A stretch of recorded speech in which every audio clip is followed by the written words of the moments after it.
एक बड़ी खबर अभी अभी आ रही है दिल्ली धमाके से जुड़ी हुई। आपको बता दें, बताया जा रहा है कि जो धमाका हुआ था वो हड़बड़ी और जल्दबाजी में हुआ और दिल्ली के अस्पतालों को टारगेट करना चाहता था। आतंकी भीड़भाड़ वाली जगह और अस्पतालों में धमाके की साजिश थी।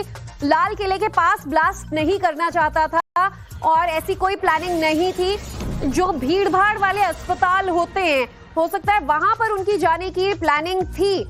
ऐसे में अब बड़ा सवाल यही कि दिल्ली के कौन कौन से इलाकों की रेकी इन लोगों ने की थी, कहां कहां धमाके की तैयारी थी।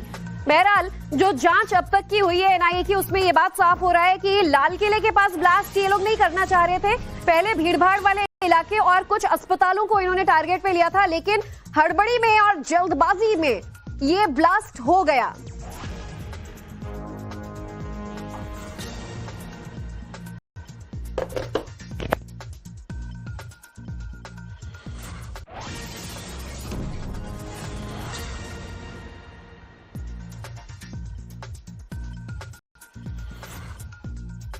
देखिए, अब जिस तरीके से जांच में आशंकाएं थी वो भी खबरें जो हैं वो अब तब्दील होती चली जा रही हैं कि निश्चित तौर पर इन लोगों की प्लानिंग थी दिल्ली में और सीरियल धमाकों को अंजाम देने की।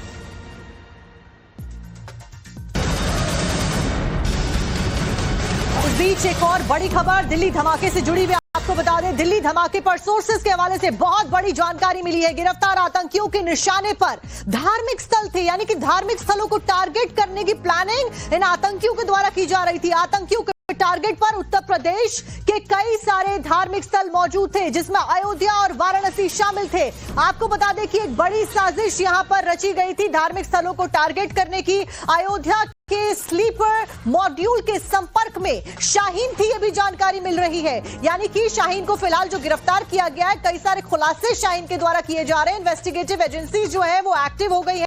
इसी के साथ साथ में कई सारे तार जो है वो जुड़ते हुए नजर आ रहे हैं। लेकिन ये बहुत बड़ा खुलासा हुआ है कि जो धार्मिक स्थल थे, जो होली प्लेसेस थी, जो स्पिरिचुअल स्थान थे, उनको टारगेट करने की मंशा इनके द्वारा थी और उसी मंशा के तहत ये प्लानिंग प्लॉटिंग कर रहे थे। और एक दो नहीं बल्कि पूरा का पूरा जो इनका नेक्सस है उनके द्वारा इस प्लानिंग प्लॉटिंग को किया जा रहा था। और आप सोचिए कि अयोध्या हुआ, वाराणसी हुआ, धार्मिक स्थल यहां पर है और इन्हीं धार्मिक स्थलों को टारगेट करने की प्लानिंग इनके द्वारा की जा रही थी। अयोध्या में तो इस बार रिकॉर्ड तोड़ जो तमाम जो श्रद्धालु हैं वो पहुंचे हैं दर्शन करने के लिए रामलला के। साथ साथ में वाराणसी का रुख भी बड़ी तादाद में जो हिंदू श्रद्धालु हैं खास करके उनके द्वारा किया जाता है। ऐसे में ये बहुत बड़ा खुलासा है जो हुआ है, इनके द्वारा धार्मिक स्थलों को टारगेट किया जा रहा था। शाहीन के द्वारा यह प्लान बनाया जा रहा था। आपको बता दें कि डॉक्टर की जो गिरफ्तारी है वो भी हुई है और शाहीन की भी गिरफ्तारी हुई है। अब फिलहाल इन्वेस्टिगेशन लगातार जारी।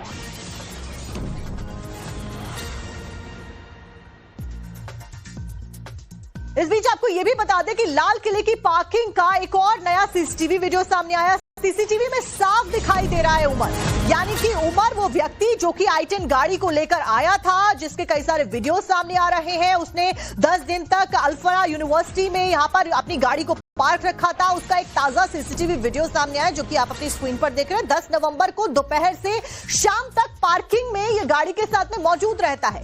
10 नवंबर को दोपहर करीबन 3:19 पर यह सीसीटीवी में कैप्चर होता है, जो कि आप अपनी स्क्रीन पर ले रहे हैं। यानी कि कई घंटे पार्किंग में बिताने के बाद में जब उमर के द्वारा गाड़ी को लेकर जाया जा रहा था लाल किले की ओर, उस दौरान का वीडियो बताया जा रहा है। क्योंकि करीबन शाम के 7 बजे के बाद में धमाका होता है, लेकिन दोपहर के 3:19 पर उमर की ये फुटेज सामने आती है जिसमें उमर गाड़ी में नजर आ रहा है। वही गाड़ी जिसमें ब्लास्ट होता है और इसी गाड़ी में ब्लास्ट होने के बाद में उमर इस गाड़ी में मौजूद होता है। ब्लास्ट होने के बाद में कई सारे वहां पर जो वाहन होते हैं दिल्ली ब्लास्ट में वो भी शामिल हो जाते हैं और उसमें भी एक के बाद एक धमाके होते हैं। बताया जा रहा है कि इस गाड़ी में एक्सप्लोजिव रखा हुआ था और क्योंकि गाड़ी सीएनजी की भी थी, इस वजह से भी धमाका बहुत तेज होता है और एक के बाद एक आसपास के जो वाहन होते हैं वो भी इस गाड़ी में हुए धमाके की चपेट में आ जाते हैं। 12 लोग कुल मिलाकर अपनी जान गंवा चुके हैं, 20 से ज्यादा लोग घायल हो चुके हैं। लगातार जो बैठकें हैं वो जारी है। इसके ऊपर प्रधानमंत्री से लेकर मुख्यमंत्रियों से लेकर कैबिनेट की सभी जो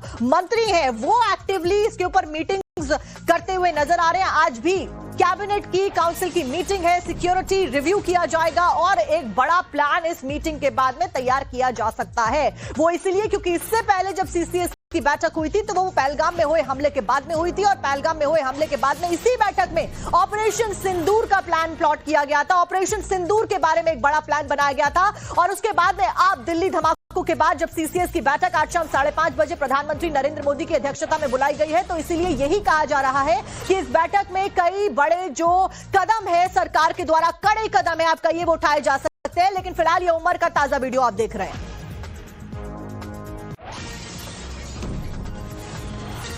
और इसी खबर के ऊपर ज्यादा जानकारी लेकर हमारे साथ में हमारे सहयोगी अमित जुड़ चुके हैं। अमित, फिलहाल क्या कुछ अपडेट है? एक के बाद एक नए जो वीडियोस हैं वो सामने आ रहे हैं, लेकिन बड़ी बात यह है कि धार्मिक स्थलों को पर्टिकुलरली टारगेट करने की मंशा इनकी थी और भी ऐसे कितने खुलासे हैं जो हो रहे हैं? देखिए, सबसे बड़ी बात कि ये जो है करीब 209 मिनट वो पार्किंग में मौजूद था डॉक्टर उमर, और ये पूरे अगर आप देखिए तो करीब 11 घंटे का जो समय है, क्योंकि ये बात जानकारी में आ गई थी कि उसको पुलिस तलाश रही है और जम्मू कश्मीर, यूपी और फरीदाबाद अगर पुलिस की बात करिए तो उसके राज खुल गए थे। जो छापेमारी हुई जिसमें शाहीन और मुजम्मिल पकड़े जाने के बाद जो चौथी कड़ी के तौर पर पुलिस के निशाने पर वो था और उसको इस बात का एहसास हो गया था कि वो पकड़ा जाएगा, तो वो वहां से फरार हो गया। लेकिन जो साथ में 80 किलो करीब 80 किलो विस्फोटक उसकी गाड़ी में मौजूद था, पर इसीलिए कहा जा रहा है कि ये पूरी तरह से प्लान्ड वे में नहीं था। उसके निशाने पर ये सब जगह थी,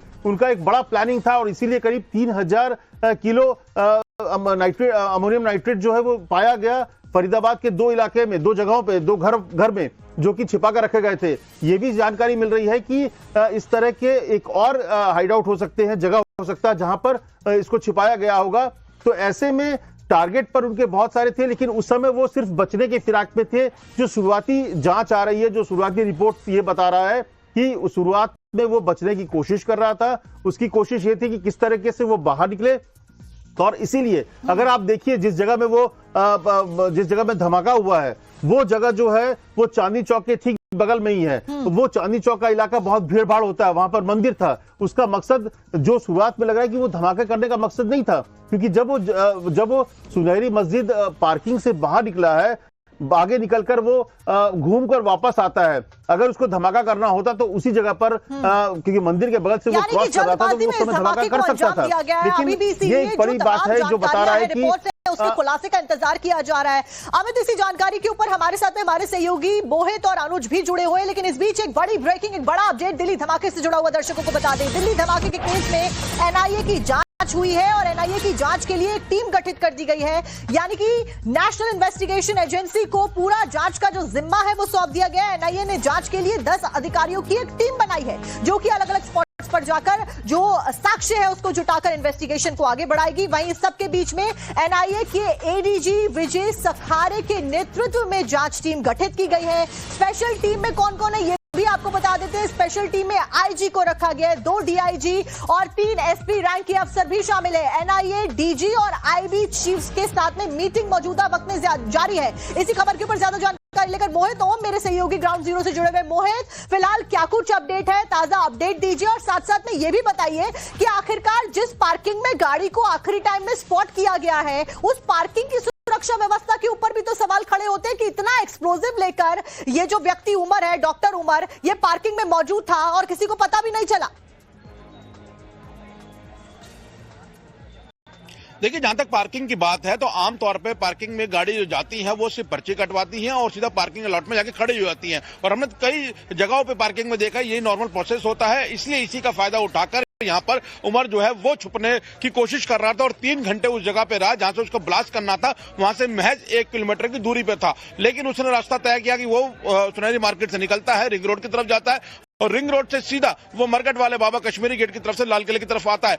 अब सबसे अहम हो जाती है वो सीसीटीवी फुटेज, जिस सीसीटीवी फुटेज में ब्लास्ट होता हुआ नजर आ रहा है। मैं आपको पोल दिखाता हूं जिसमें सीसीटीवी कैमरास लगे हैं। ये जो पोल है ठीक लाल किले के सामने जो रोड के 4 डायरेक्शंस को कवर कर रहा है, चारों डायरेक्शन के विंडोज जो है वो उस कंट्रोल रूम में नजर आ रहे थे। एक जो कंट्रोल रूम का जो सीसीटीवी है वो जैन मंदिर की तरफ है, एक गौरीशंकर मंदिर की तरफ, एक रोड में जो लाल किले की तरफ से रोड आ रही है, कश्मीरी गेट की तरफ से लाल किले को टच करती है, वहां पे करता है। और उसी कैमरे के अंदर इस फुटेज जो है नजर आई है। और इसी फुटेज के आधार पर पीछे के जो कैमराज हैं, करीब लाल किला परिसर के आसपास 360 कैमरास लगे हैं, जिनको 24 घंटे निगरानी में किया जाता है। राउंड द क्लॉक पुलिस की टीम जो है वो कंट्रोल रूम के अंदर चेंज होती है, जो सीसीटीवी पे निगाह रखती है। अब इस फुटेज के आधार पे ही पूरी जो ट्रेल है वो देखी जा रही है कि गाड़ी कहां से स्लो हो रही थी। और एक बड़ा सवाल ये खड़ा हो रहा है कि जब शुरुआती दौर में पता लगा है कि सुनारी जो मस्जिद की पार्किंग है वहां से जब बाहर निकला है, तो उसके बाद 3 लोग गाड़ी में थे, यानी 2 लोग और बैठे थे। लेकिन ब्लास्ट के वक्त जो पुलिस को फुटेज मिल रही है